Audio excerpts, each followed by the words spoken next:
Hello, everybody, and we are live. Give me just a minute to test out the sound here.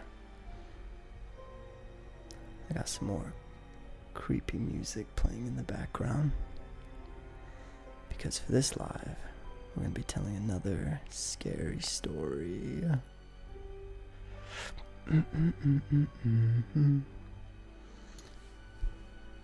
What's up, Kyle Grant? Thanks for being the first one to comment.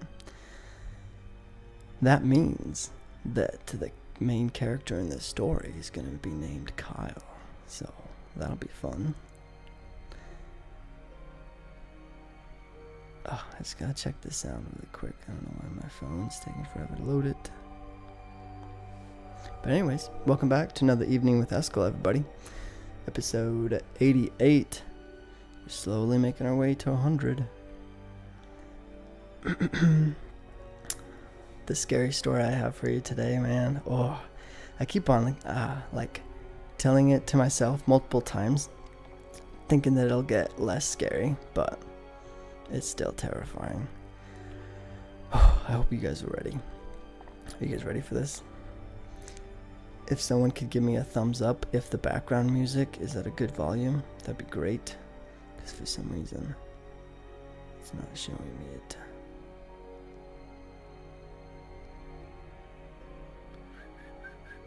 Let's see here. Okay, let me test that super quick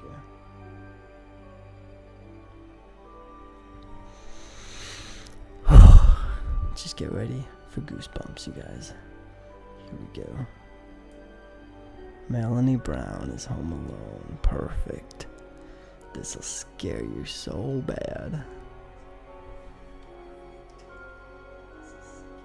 Okay. I like the background music. Creepy. Yeah, sorry. If any of you guys are home alone, I'm also home alone, so I know how you might be feeling. I live alone.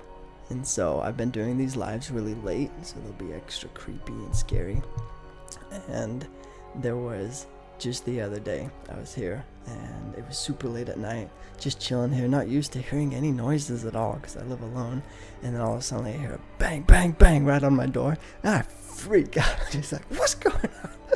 And it turns out my landlord was just doing renovations downstairs, so that was big jump scare I had for absolutely no reason. But everything, I swear, everything is extra scary when you're home alone, it's late at night, and you're not expecting anyone or anything, you know? Then you're just like heightened senses, and anything can scare you so bad. What's up, Todd? Thank you guys for joining. So since Kyle was the first one to join, we're going to name the character in this scary story Kyle, which I think fits pretty well because I'm pretty sure well, anyway, sorry, I can't give too much information away from these stories because there's only 2 more weeks of October, you guys, and so there's 2 more scary stories coming up, and then at the end we're going to do a little Q&A of all the scary stories and have a little giveaway, so pay close attention. And with this story in particular, it's really fun to kind of picture yourself inside of as the main character and think of the frantic feelings that you would have if you were in this situation. First of all, what you would do and the things that you probably wouldn't do like this character does. But if you did find yourself in these situations, what on earth you would have to do to like convince yourself that you're okay, or like what you're going to do. All right. Because I think if you do that, you're going to get like fully immersed into this story and it'll be way more intense. So if you want to, if you don't, it's already pretty scary though. So if you don't want to, then you can just go, I don't know, do a painting or color some picture with this playing in the background because it might be too scary for you. Hopefully no kids are listening. But all right, let's get into it. I'm going to bring my dog in probably. Yeah, anyone you can have with you to comfort you. And at the end of this, hopefully we can talk about something not so scary to move past it. But at least for now, let's get spooked, okay? So, this story is called Hell's Basement. And I think you'll know why in just a minute here. But it starts off with a man named Kyle. He simply wanted to get away. And he rents an Airbnb, this like old creepy cabin out in the middle of the woods. And late at night, he's laying there in his bed and listening to all the creaks of the place and listening to the wind hitting the house. And he feels like he can hear something, almost like he can feel a presence, you know? And as he's sitting there, just putting this blanket tighter and tighter around him, convincing himself that everything's fine, he just needs to go to sleep. But of course he can't. He's hearing everything, and eventually he swears to himself. He hears a voice, and it's saying, "Come outside." But with the wind and the creaking noises of the house, he convinces himself that that's just in his head. Come on, go back to bed. That can't be real. You have a big imagination. You're making this up in your head. Go back to bed. But eventually, he hears it even louder. "Come outside." And his curiosity gets the best of him. So he sits up in bed and he's looking around and he's listening very intently. Almost like he's looking for the sound, right? Trying to spot where it's coming from. And then he hears, "Come outside." And he hears the exact direction that it was coming from. And so he starts creeping over towards the window in the direction he hears it. And he pokes his head right out and he's looking out this window. But he doesn't see anybody. Just a dark forest in every direction. And so he goes and starts walking back towards his bed, knowing that he is not going to be able to sleep tonight. And then he sees a shadow. And as he turns around, he sees a figure right outside the window, staring into his soul. And this figure is so close to the window, you can see his breath on the window. And Kyle's just standing there, frozen, so scared he doesn't dare to move. And the man reaches his hand up towards the window, and Kyle is just praying in his heart that that window is locked. But as the man slides his hand across the window, it starts to open, and he starts to crawl inside of the window, and Kyle freaks out and just turns the opposite direction and just books it as fast as he possibly can. He runs out the back door of this cabin and is running so fast through the woods. He has no idea where he's going, how far he's going to run. He just keeps going, and he can even hear footsteps behind him. He knows that whoever this person is chasing him through the woods now. And he goes as fast as he possibly can, not daring to stop for anything until he finally sees a small little light in the distance. And he runs towards it, and when he gets to it, and it's a cabin, and there's a little light coming out the window, so he slams into the front door, jumps inside, and pushes the door closed behind him. And he's looking around, and the light is so dim he can't see very much, but he makes his way back to this little door at the back of the house, and he opens it to this staircase that goes down, and he basically jumps down these stairs, running around looking for some place to hide. And then he starts trying to get quiet, and he can hear footsteps coming from outside. And so he's trying to slow down his breathing and get quiet. But as he's looking around, there's only one tiny little lit candle in this basement.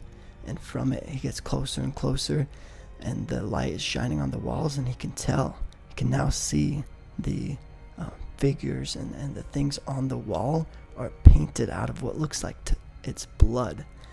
And out of like this in this moment, he's looking around, and he now hears the man come inside of the front of the cabin. And so he's trying to go as fast as he can to look for some exit, but he's also trying to be as quiet as possible. So he makes his way all the way to the back, and he finds this door that's kind of like on the edge of this hallway, so it curves a little bit, so it's like hidden away. So he goes to this door, opens it up, goes on the other side and closes it, but he presses his body right up against the door like he's ready to swing it open. And his plan is, the moment that the man comes to open this door, he's gonna swing it open on him, pushing the man down and try to escape, right? And so he's just waiting there, calming his breath, trying to not make any noise. And his senses are all heightened. His adrenaline is going crazy. His heart is pumping. and he's just ready for this man to come, but he can hear every little thing. He hears the man's first steps go to the stairs. Every single step on those stairs he can hear as he comes down, walking down until he stops right in front of the door.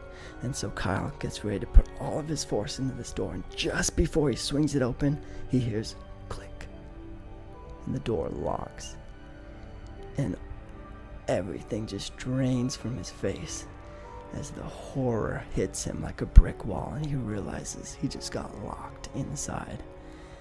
And he can hear multiple locks continuing to lock on the other side of this door, and Kyle reaches up to press his hand up against the door, and he can feel that it's a completely metal door. There's no way he's gonna be able to get through it. And so as he turns around in defeat, he can see that there's other people in this like cellar of a room. And as he walks towards them, they all tell him the stories of how they were lured into this room, and how some of them were even taken and thrown into this room. And they've been there for so long, it's felt like an eternity to them. And now he's there to join them for as far as they can tell will be forever. Dun dun dun. Oh my gosh. Chills, you guys. Oh, that one's pretty scary. My gosh. This was the one when I don't want to give anything away, but sorry. Think on that one, you guys. Good luck sleeping tonight. Oh boy. Yeah. I don't want to be there. That's terrifying. Can you guys imagine? Imagine even anything close to this happening to you when you stay in an Airbnb. I don't care how much I love nature. I would never stay in a cabin again. I swear. Oh, sorry. I know I shouldn't be laughing, but I'm trying to move past this. We're done with the scary story, by the way. Oh. I want to think of something funny or just not scary to end this on. But let's just read you guys' comments, and hopefully we'll be able to sleep tonight. We'll see how it goes. Anyways, how you guys doing? How's your October going? Oh, did you guys get as spooked as I was from this story? Oh man. Allie asks, how's it going, everybody? Hey, Irina and Todd. What's up, Todd?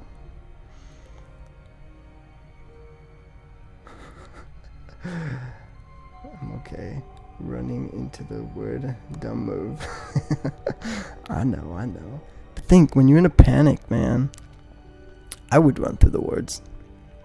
Because I'm always like, if it's between hiding somewhere or just booking it, I'm the type of person that books it. I don't think I ever would have even went inside of another cabin. I would have ran until I couldn't run anymore, and then climbed up a freaking tree or something. I don't know. It would be terrifying, though. With all that adrenaline pumping, who knows? Maybe I could just run all the way home. Being so scared. Anytime anyone runs in the woods, I think of South Park's episode with the Mormons dum dum dum dum dum. What? The episode. Oh, I see. I've only seen one episode of South Park. Do they have any scary ones? Maybe I'll watch their Halloween one or something. That could be fun. Emma says, Melanie says, cabin in the creepy woods. I carry it loaded. Yeah, honestly, I'd want to take some protection with me too. I'm off to work, so I can't have problems sleeping. Oh no, good luck, Emma. Hopefully this will keep you awake. Sometimes I really do that. There was one time, every once in a while, like once or twice a month, I have to drive all the way to Idaho. And it's a super long drive, so it always gets to the point where it's late at night. And instead of taking energy drinks, sometimes what I'll do is just play horror stories, like really scary, creepy podcasts of just like the most horrific stories. And it definitely keeps you awake, man. When you're like zoned in, thinking of all the crazy things happening in the story. The worst is when it's true. When a story is, oh my gosh, I forgot my intro, you guys. Okay, we're gonna do the intro at the end, because I found a really cool quote about scary stories that I wanted to share with you guys. It's super short. Let's just share it really quick, and then I'll tell you about why I listen to scary stories, or why true scary stories are extra scary. Mark Twain said it really well. He says, or his quote goes, Mark Twain put it best when he said, "Truth is stranger than fiction, but it is because fiction is obligated to stick to the possibilities, whereas truth is not." And I think that is so true. Oh my gosh. You hear stories and it's like almost the more crazy they are, the more believable it is, because it's like you can't make that stuff up. Some crazy true stories are out there and it's insane. And that's why I think whenever someone tells a story, like horror stories and horror films, they're fun to watch and they still give me the creeps and jump scares for sure. But at the end of the day, I'm always like, that's never going to happen, blah, blah, it's whatever. But when the story is true, you guys, that's when it like creeps, it almost like it like just plants itself in my brain. And I constantly think about what if, like that could happen to me. That could happen to any one of us, you guys. How scary is that? Oh my gosh. Wow. It wasn't as bad as I was thinking, but I read true crime books to go to sleep too. I know. I hear so that it's actually, from what I'm told, it's more common for girls to listen to like serial killers and love watching the serial killer movies and stuff like that. And some girls that I know literally will just have it as like background music of all of the deadliest murderers in America, or like the worst serial killers of all time, and just these crazy true documentaries, mind you. And they're just, wow, doing their everyday things, probably going to sleep to them, listening to these things. It's like, for me, there is a time and a place for getting spooked, because it's fun temporarily. I love going to haunted houses. I love watching scary movies in October, just getting really scared and going down the rabbit hole, because that's a whole nother thing. When it's true, thinking about how it could really happen to you and thinking of all the possibilities, all the different scenarios, and how many times I myself may have been close to one of those terrifying instances, something crazy happening, and I just got lucky enough to avoid it. I could have been in very similar situations to people in these true stories, and I got lucky enough that they didn't happen to me. And it's like, just letting that sit in your head, man, can scare you to no end. Sometimes I feel like if I never put an end to it, it could drive me crazy. That's why I have this rule. October, sometimes a little bit in September, because I like leading up to October, but basically October is the only time of the month I watch scary movies. I really dive deep into creepy, scary, like most of the time it's true, but sometimes it's just horror stories as well. But I just really dive deep into them and let myself get as spooked as possible. And I think to some degree it's good for me. It's fun to like let my mind indulge in these things and then kind of like put it in its little box and put it away. That's how I deal with it. That's how I keep it fun. I feel like if I didn't have any category or any limit for it, I would just get so dang terrified that I just would never want to do anything, I'd be scared of the dark, basically. like always constantly thinking about these things can be pretty scary, for sure. But the way I'm doing it, I think it's fun. And I always end with something more positive and happy and not so scary. So that's how I like it. Emma. Oh, Allie says, Emma, we're in the same boat, girl. Wait, are you talking about your shift? Is 6 p.m. to 4:30 a.m.? Oh, I'm so sorry, guys. Unless you like that. I did work the night shift at a hotel, And I really liked it because I was a student. So I'd go to my classes in the daytime, work at night, and then just sleep in between any free time I had. Sometimes sleep at work. But it wasn't too bad. Ali says, I actually like the thought that, though. Being a weirdo day sleeper is my jam. Nice. Yeah, if you get used to it, it can be fun for sure. Melanie says, the ghost story I looked into. I have seen her, and her actual story was so sad. Creepy as hell, too. Really? The ghost story? You talking about the one I told? Or is this a different one? Because, yeah, the more research you guys do on these stories, the better chance you'll have of answering. And to be honest, well, you don't have to necessarily research, but just listen to them and even rewatch them if you miss some of them, because we're gonna have lots of questions at the end of the month, and it's just gonna be a fun little question and answer, and then we'll do a fun giveaway. So, but yeah, if you're just researching these for fun, feel free to share with me information about these, because I think it could be a lot of fun. My mom's cousin is on death row, and she really started looking into it after. So I would look at crime photos when I was like 5. So it relaxes me. It's weird. Whoa, that is weird. That's an interesting thought. Because I 100% believe that if you are introduced to things as a child, and you can receive, when you're first introduced to it, you're like, receive some sort of a comfort or recognition from it, or whatever it might be, then later on in your life, that same thing, no matter how everyone else might interpret it, you can still interpret it in a different way, just like that. Something that's supposed to be terrifying and creepy, you can actually find joy in it, or like comfort. Isn't that weird? That's so weird. Man. Watch The Exorcist movie in theaters. It's good. Oh, there's another one? I've seen The Exorcist. I don't know which one, but I'm pretty sure there's multiple by now. Amanda was saying, I should do a podcast about the true crime stuff, but I hate my voice and figure others will too. Haha. Melanie, I got a little secret for that. All you gotta do is get a really good mic and then get some app.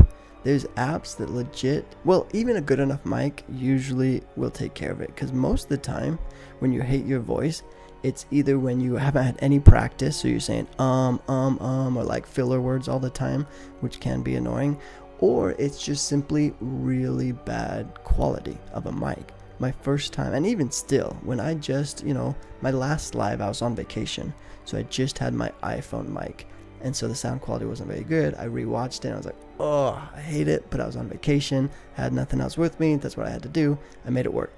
But when I go, like, you can even try, listen to the audio from last week's live and this one, world of a difference, you guys. It sounds so much better when you have good quality equipment. And then even to go a step further, if you still don't like it, then there are apps that can smooth it out and make it less rough, and like, you can edit stuff, like you can basically auto tune. Like, you don't have to go that far, obviously, because you're not trying to make some melody out of it, but like, don't even worry about it. There's so many things you can do to help with that. So I always encourage people, just give it a try. Do a couple podcasts. If it does well, keep it going. If you don't like it, you can always switch it up, try something new. Just like this, like, I'm having so much fun finding scary stories and getting all ready to have them in my lives. And like, I just out of the blue decided to start doing them. And the first one I did, I didn't even really know how I was going to do it. I didn't have much, like, I don't know. I didn't do a whole lot of like prep for it, but it ended up just being fun, and you can't prep so much when you're doing stories. I feel like if I did a ton of prep and practice, then it wouldn't be fun anymore, because it would just be too robotic. Just like how, the last one I didn't do enough preparation, honestly. So I had to read it, and you can tell, when something's being read, it's not as engaging. I don't gotta look directly at the camera. I don't gotta do the hand motions and like hit the really intense, scary parts as effectively. But it's still, as long as the story's a good enough story, I think it can still be fun. So, yeah, whatever you can do, just make it work. I think it's worth it. Let's see. My hubby is working 4:30 p.m. to 7 a.m. right now. Wow. He's out there making that money. 7 a.m. to 3 p.m. Now used to work 10 p.m. to 6 a.m. for 3 years. Wow. I like being at home for the kids now. Nice, Emma. That sounds much better. No, I'll send it to on Instagram. Okay. Send it my way. I'd love to hear it. In fact, if you want someone to tell the story for you, I'd be happy to. Just send it to me. I can either read it and tell it, or I'll read it and memorize it and then tell it, so it's not directly read. Some people like it like that. There's a YouTube channel. It's got like 100,000 followers, and all he does is people send in stories and he reads them on his channel. I'm like, that seems super easy, super nice. Like he's doing something right, that's for sure. When you see ghosts every day is the norm for me. I get more scared of the living people than I do for the dead. Oh my gosh. Wow. Huh. That would be so interesting. Can you imagine? Oh, Jackie. People don't like it when I say this, but for real, I do wish I could have some paranormal experience or something crazy.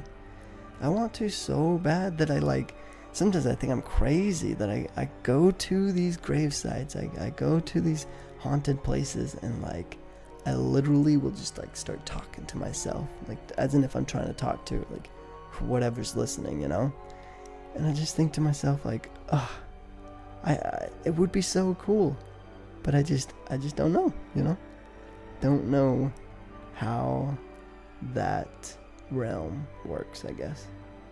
It's interesting to think about, but I'm always down to try. People tell me they're scared of using a Ouija board or going to haunted places. I'm like, sure, I'm scared if there's real people there. There's some human being that's a murderer. That's terrifying.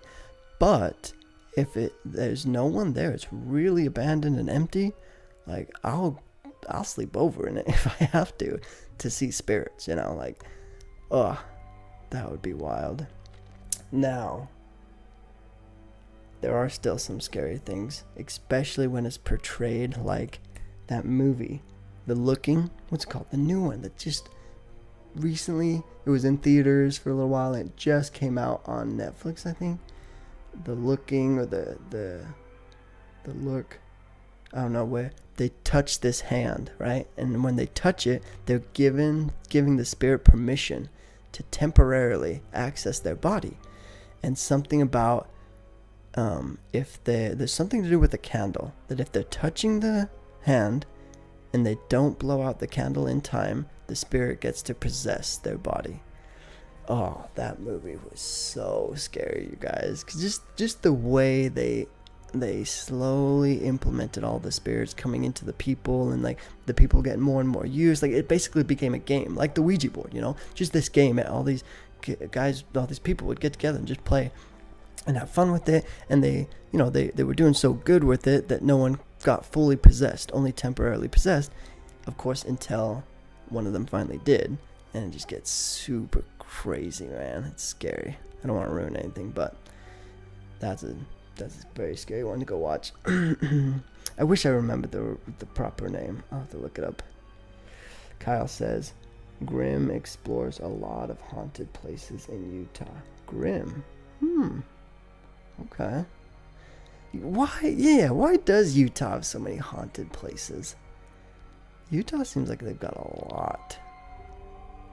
I guess a lot of terrifying things happen there. I live in New Orleans and work in a bar. There's a line Kirk that's across the street from a cemetery. I went outside to smoke once It was 11 p.m. and dark, and everything was closed. Ooh, see, Ali, you should have went and walked through it. What? Get yourself really spooked, you know? That would be wild. I'll go with you. It's way easier when you have someone with you. 100%, man. That story I always tell about when I was on my mission and saw a real human skull. That was a scary night, but I had my companion, someone else was there with me. So it was like completely de-escalates the terror for some reason. But when you're completely alone, the most recent time I went to the graveyard and just walked through it, I was all alone. And I was talking to myself. I just sat in the very center. I listened to a spooky story and I was playing like that scary music, Halloween music or whatever. And it was creepy, and like I kind of got in my head a little bit and started getting really spooked out. But then I take my earphones out and just listen and just talk to myself, just hoping something would happen, kind of, you know. It was definitely eerie, but nothing crazy. Jackie says, Eskel, sometimes I wish I can just not see them every day, but I can see why people want to see what I see. Yeah, see, Jackie, it's the opposite. It's like you have so much experience with it. Imagine if you, like, how would I explain that? It's just, if like you've been told all the time, you know, people talk about these experiences they have. And yeah, most of them come with fear and terror. So a lot of people are like, don't want anything to do with that. But I guess it's the curiosity inside of me that's like, I just want a little peek at it, you know? I want to see something. I think it could even be the religious side of me too, you know? Because the more agnostic I become, the more I'm also like, you know, I'm agnostic about spirits and the afterlife too, you know? I just don't know.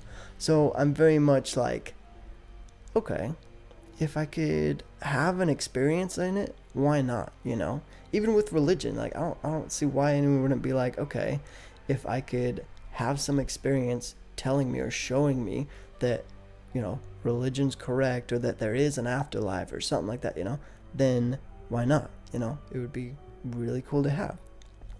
But then you run into the whole everyone talks about, but then it's not faith, and then it's not real, and then it's this, and it doesn't happen. So, sorry, to me, other people swear by it, that they have experiences, that they've seen revelations, that they know, and I really do believe people's paranormal activities. You know, there are crazy things that happen to people, but I don't believe all of them, though, you know.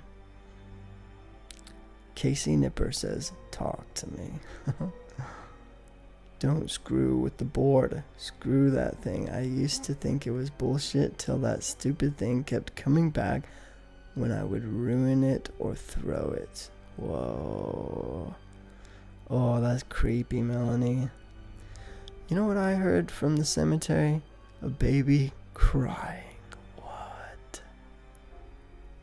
Oh, no. That's scary.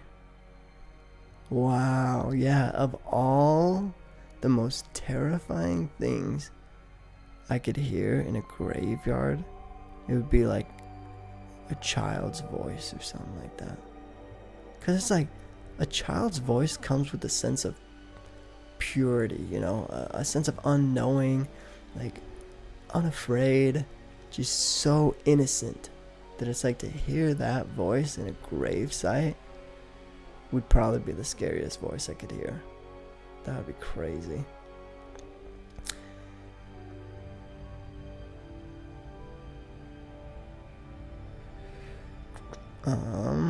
Denise says, Ali, I would love to do haunt yours in New Orleans. Ooh. I walked over to the cemetery too.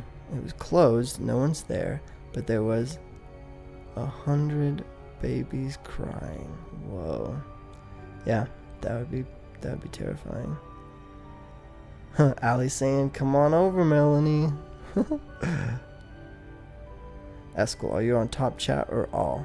I'm on all of them. Near-death experiences are interesting. Mine made me religious. Melanie, really?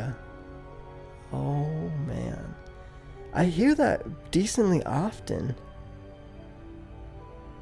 That near-death experiences make people, turn to Christianity or some type of religion.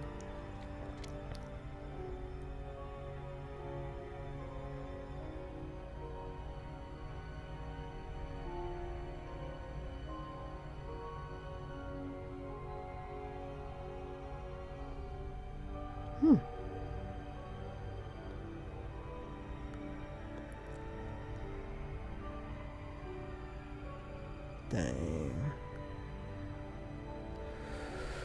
Whew. Anyways, great experiences, you guys. Thanks for sharing. I'm gonna head off to bed. Try to sleep, anyways. Probably listen to some comedy sketch to help me go to sleep or something. Okay, last comment. I met the guys from Ghost Adventures. Oh, really? That's so cool. Yeah, maybe that's what I gotta do, because I haven't had any super crazy experience, but I haven't gone ghost hunting, I haven't hung out with ghost hunters or gone to crazy haunted places. So maybe I gotta give that a try. October is coming to an end real quick, though. I got, a week and a half? No, 2 weeks. 2 weeks left.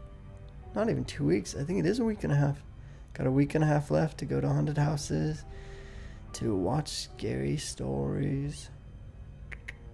What I like about the scary movies that I've been watching is I watch them and I'm like, oh, I want to tell that scary story, Gives me really interesting ideas. But then I haven't told any based off of movies because I'm worried about copyright issues. Can I get in trouble for telling a spooky story that comes from a movie?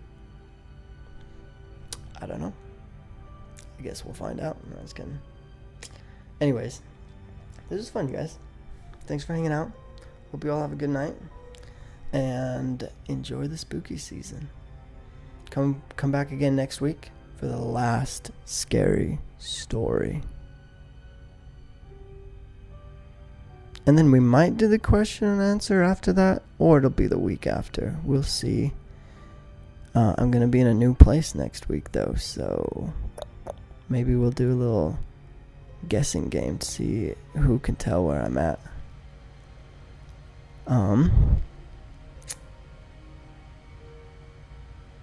What is your town? My town? Are you talking to me? I'm in Seattle, Washington, Seattle. So, yeah. If there's any spooky places around here, there's the Stranger Things experience I keep talking about that I want to go to. But I haven't gone to it yet, so I gotta go check it out. I'm sure there's other haunted. Oh, there's the city underground. Denise kept telling me about that. I gotta go experience that. The city underneath the Seattle city is supposed to be terrifying. That would be a cool place to go experience. What, Allie? You're from Seattle? Living my best life in New Orleans now. Oh, you're from Seattle. Dang it. Well, I hope you like New Orleans. What's up, Irina? You made it here right at the end. What's up, Val? You also made it right at the end. I'm just about to finish. The live's over, man. You missed the scary story? It was truly terrifying. You gotta go back to the beginning and watch it. Melanie, I know where you live. That's creepy, Val. Oh, that's funny. You guys are so fun. We gotta do this more often. It's funny, though, because I like going live, but it's tough having a deadline, But maybe I'm just lazy. I gotta just get my schedule more on point. Because I used to like doing it at the same time every week, too. But that is so hard to do. It shouldn't be, though. I should get my life organized. Val has my home address. Come visit Val. Nice. It's in the middle of nowhere. Melanie, you live in the middle of the forest? Dun dun dun. Allie says, I always think one day when I'm in Seattle, I'm going to run into Amanda because for some odd reason, we always go at the same time or just miss each other by a week. Yeah, Amanda travels a lot. She's still in California. I was in California for like five days. And she and I were in California for 3 of the same days. And then I had to leave, but I got there before her. And so, yeah, she's always jumping around. But she's doing really well. Her channel's growing super well. She doesn't have a daytime job, though. So that helps. She's able to do it full time. And I want to, but the problem that I had is when I did quit my job and I did YouTube full time, I kept on, like, getting, I guess what you would call writer's block. I was not doing enough in my regular day-to-day that I would only do YouTube, and I'd do all the videos that I had ideas for, and then I would run out of ideas, or like just the ideas I would have, I wouldn't have enough passion for them to do them, or create that video or to do that vlog or whatever it would be. So I ended up having a great opportunity to get a job out here in Seattle, so I jumped on it. And I got this job out here, and it's been awesome. It's been keeping me super busy, but I haven't had as much time to do videos, but I do get like lots of creative moments, and I'll like write down these video ideas, so I'll have lots of great videos to create. And to be honest, I can make the time for it, so I'm just going to try to organize my day-to-day and create more videos and just kind of try out new things, because I think a big thing that was stopping me as well is that I was so like, oh, I have to do what I always do, I have to make sure this videos or they go along with this series, or they're the same in this way. But to be honest, I don't think that matters that much. I just want to be creative. I want to try new things, and of course, if certain things work out well, then I'll do more of that. But for now, I love just the creative aspect. Just go wherever I want, tell scary stories if I want to, just have fun with it. So that's where we're going right now. I was going to go visit Amanda's town and get together and tell my hub lost his job. Aw, I'm sorry, Melanie. I know Amanda and I always talk about doing meetups and get-togethers, but it's even just trying to do the retreats is hard. She keeps telling me I got to do the guys retreat, all of the ex-order member guys do some big get-together and have a retreat, because the girls all went to Malibu, and she's already hoping to start planning another one, which we have no idea when, but hopefully. And so I'm like, I gotta try to come up with something, but it's tough. I do know though that there's a lot of people that are willing and able to help, so once we can get it all together, it'll be great. I'm excited for it, but I just don't want too much pressure, so I'm like, it'll happen when it happens. Wow, didn't know you moved, Eskel, so you're close to Rachel? Yeah. When I first moved down here, I lived with Rachel. That's why most of my lives were all in Rachel's place. I stayed with her for a couple of weeks, and then I got my own place, and yeah, been exploring Seattle. It's been pretty fun. But yeah. You will get them done, Val. Give yourself time. You just started everything. Yeah, how are your videos going, Val? Have you been... I noticed that you're doing lives. I think that's really fun. I love your cooking videos. What else have you been posting? Some interviews. Those have been cool. Oh, I saw your video on Cults to Consciousness. That was really cool. Yeah, I'm excited to be on her channel. She's super nice, and it's been a lot of fun getting to know her. I'm not that far from where Cammie's at. Really? Nice. Cammie loves where she's at. She really enjoys it. She every time we ever on the phone, she's always like trying to convince me to move out there, and I'm trying to convince her to come out here. Because, well, my reasoning is that I live in a big city, lots of people, lots of opportunities. She can get a job no time, so easy. There's so much stuff happening here, if I were to move where she's at, it's a pretty small town. I'm like, you would have to get me a job with your company, Cammy. Like, that's all that's there. No, I'm sure there's other opportunities, but yeah, it's interesting. And Rachel's already in the same town as me, so we already got 2 against 1. So if we get Cammy to move here, Amanda can move wherever she wants, so we can get the whole gang together again. That'd be fun. Val says, I'll be posting a boundaries video here soon. Editing it now. Ooh, boundaries. That could go a lot of different ways. That would be interesting. What title are you going to give that? I love playing with titles and thumbnails of videos, thinking about like what's going to make it the most engaging and like interesting. How do you portray an entire idea in like, 1 or 2 words? That's really fun. Boundaries 101. Nice. I like that. Heck yeah. Sweet. Can't wait to see that come out. Woo woo. Go Val. Woo. Nice. Awesome. I need that video. My boundaries suck. Well, you know what would be fun? I'd love to compare differences, man, because everyone, especially growing up in the order, like some extreme, but mostly I think the main idea is if you have extreme parents, then your life experience is usually going to be pretty extreme.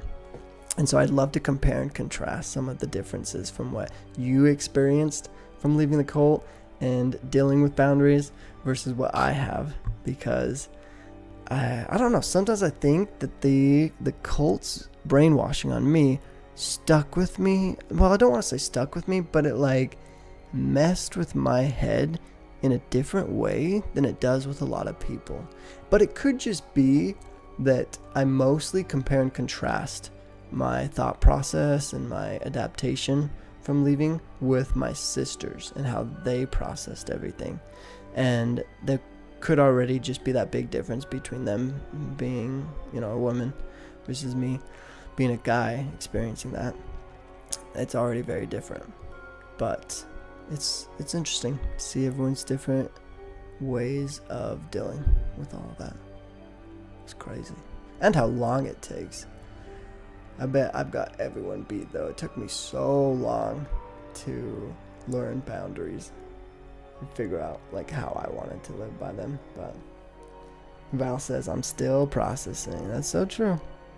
Yeah, and if you talk about processing, like it'll probably never stop because we're always growing and adapting.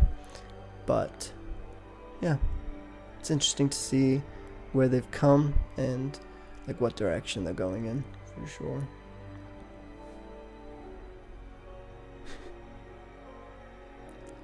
Ooh. Okay, you probably win, Melanie. Dang, that's so wild. Oh, I'm already getting ideas for my next live. This will be fun. Sweet. Okay, I do gotta go to bed, you guys, but this was fun. Hope you guys all have a good night. Those of you who are working, stay safe, be careful, and have a good rest of this Halloween season. We got one last week of scary stories, so don't miss next week's live. We can get you really spooked. If you didn't get scared from this story, we're going to make sure we scare your pants off in the next one, okay?